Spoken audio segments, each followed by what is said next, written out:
Второ Петрово послание, глава 1. Симон Петар, слуга и апостол на Исуса Христа, до оние кои преку правдата на нашиот Бог и Спасител Исус Христос ја примија истата скапоцена вера како и ние, благодат и мирот да ви се умножи во познавањето на Бога и Исуса нашиот Господ, бидејќи неговата божествена сила ни подари се што ни е потребно за живот и побожност, преку познавањето на оној кој не повика преку својата собствена слава и добродетел, со што ни се подарени скапоцени и најголеми ветувања, та преку нив да станете учесници во Божјата природа, откако избегавте на расипаноста која е во светот, преку сладострастието кое владее во светот.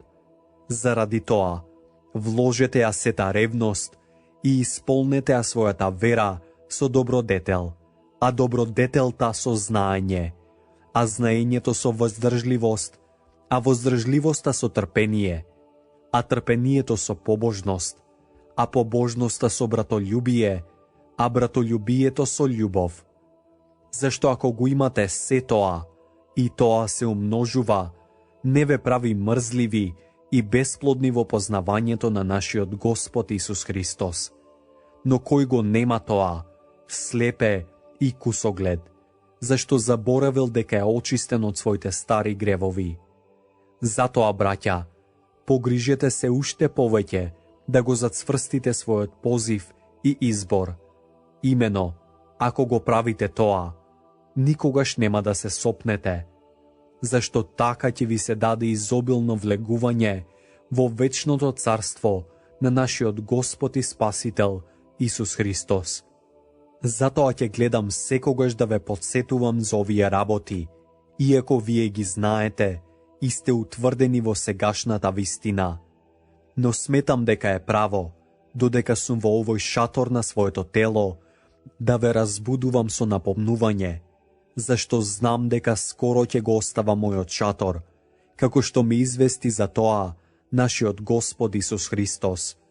А ќе настојувам вие и по моето заминување да си спомнувате секогаш за ова, зашто кога ви ги објавивме силата и доаѓањето на нашиот Господ Исус Христос, ние не следевме лукаво измислени бајки, но станавме очевидци на Неговото величие, зашто тој прими од Бог Таткото чест и слава, кога од величествената слава му дојде гласот: овој е мојот возљубен син, во кого ми е милината.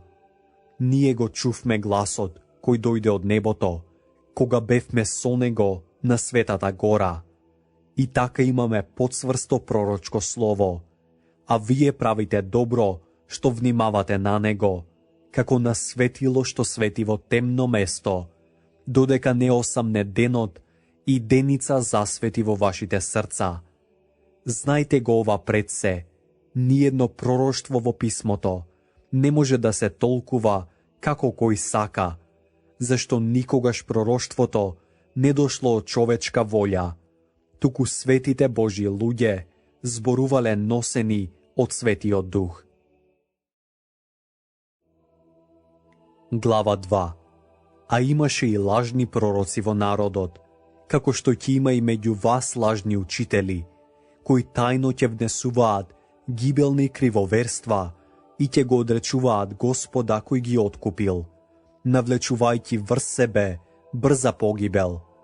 И мнозина ќе тргнат по нивната разузданост, заради кои ќе се хули патот на вистината, и во лакомство ќе ви искористуваат со измислени зборови, но нивното осудување е одамна готово и нивната гибел не дреме.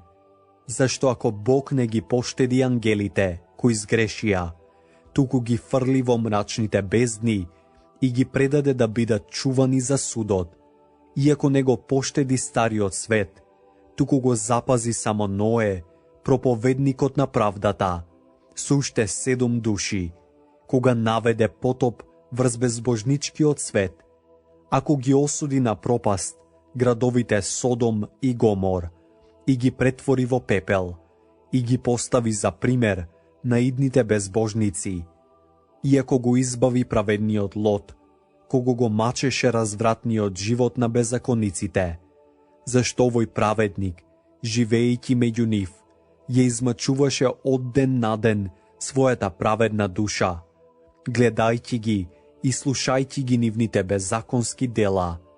Тоа значи дека Господ знае како да ги избави побожните од искушенија, а неправедните да ги запази за казнување до денот на судот, а особено оние кои одат по нечистите похоти на телото и го презираат господството. Како дрски и своеволни луѓе, тие не се плашат да ги хулат величествата, додека ангелите, кои се поголеми по сила и снага, не изговараат хулна осуда против нив пред Господа. А овие, како неразумни животни, кои се по природа определени да бидат ловени и истребувани, хулат на она што не го знаат, и самите ќе загинат во својот разврат, добивајќи казна за неправдата.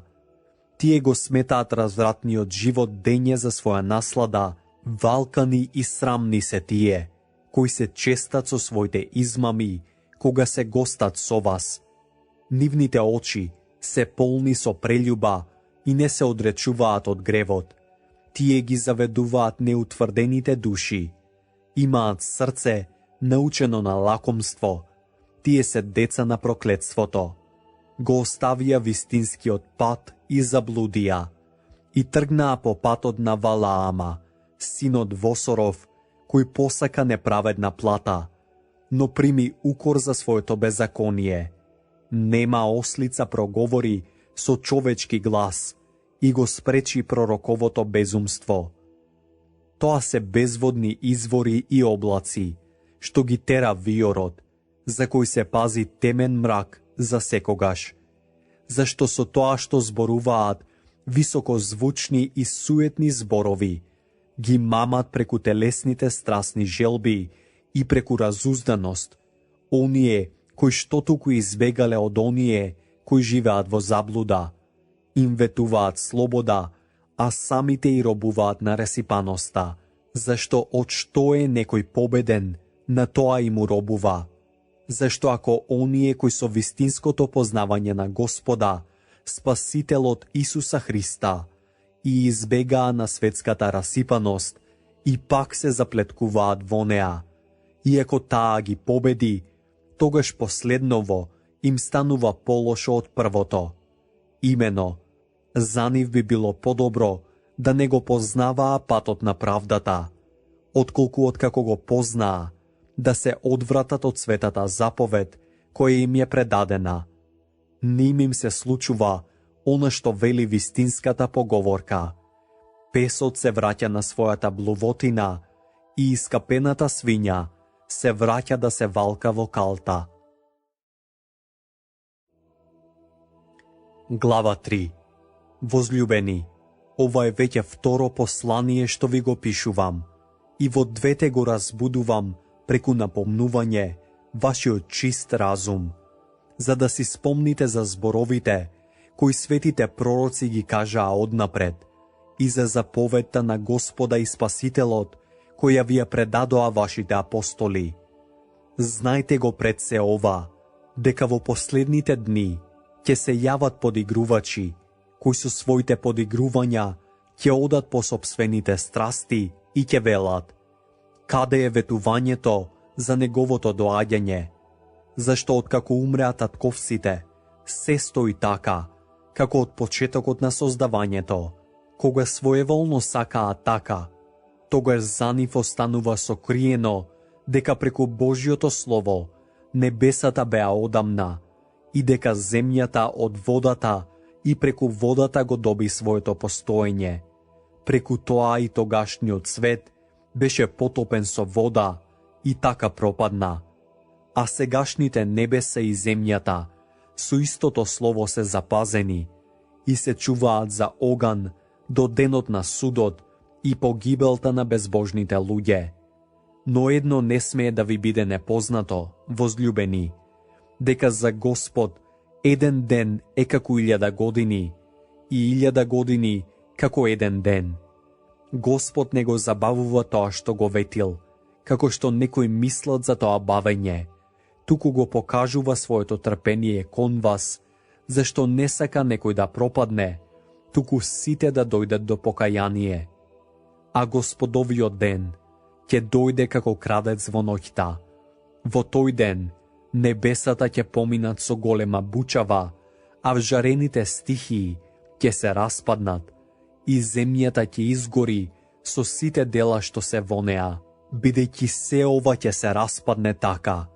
Какви треба да бидете во светото владење и во побожноста вие, кои го очекувате и забрзувате доаѓањето на Божиот ден, кога запалените небеса ќе се распаднат и вжарените стихии ќе се стопат. А ние, според неговото ветување, очекуваме нови небеса и нова земја, во кој пребива правдата.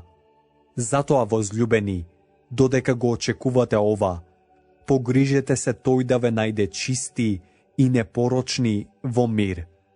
А долготрпеливоста на нашиот Господ сметајте ја како спасение, како што и нашиот возлюбен брат Павле ви напишал, според дадената му мудрост, како што и во сите своји писма зборува за ова. Во нив има некои тешко разбирливи нешта, кои неучените и неутврдените ги изопачуваат, како и другите писма, за своја погибел.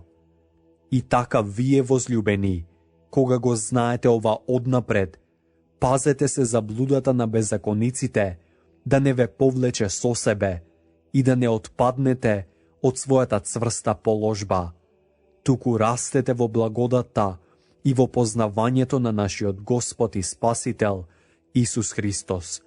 Нему слава и сега и во денот на вечноста. Амин.